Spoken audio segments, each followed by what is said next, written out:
things like mudslides and fires and catastrophes, there are many, many, many, many reasons, so says the Zohar and other teachings, about why it happens.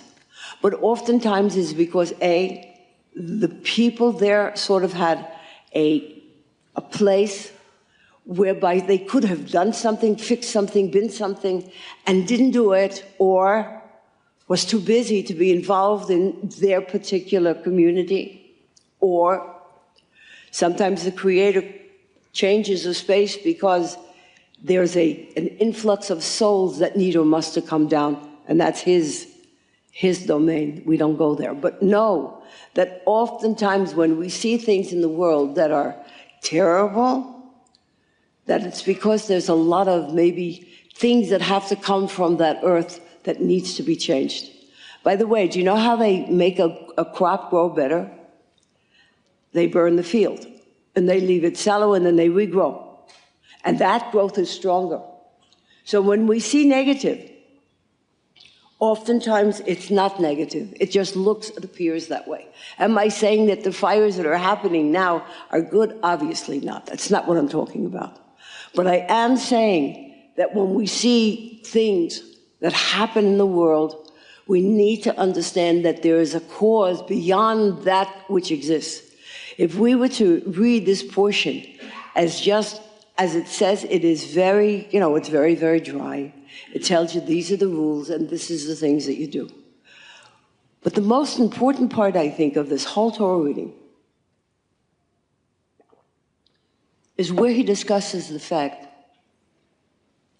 and you should come to the Creator in wholeness and in righteousness and in joy.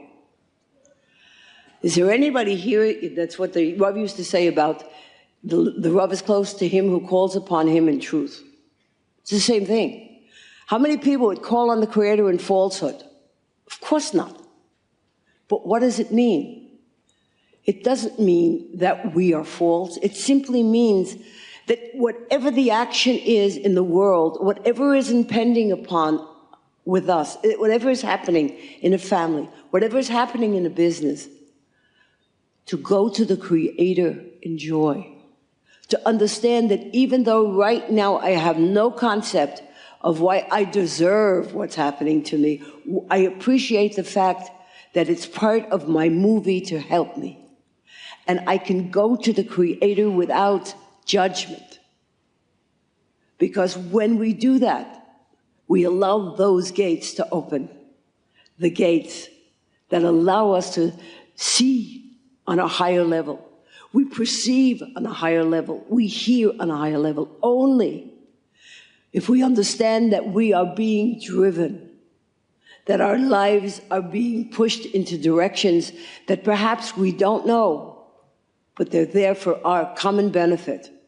And this is what this particular portion is there to teach us.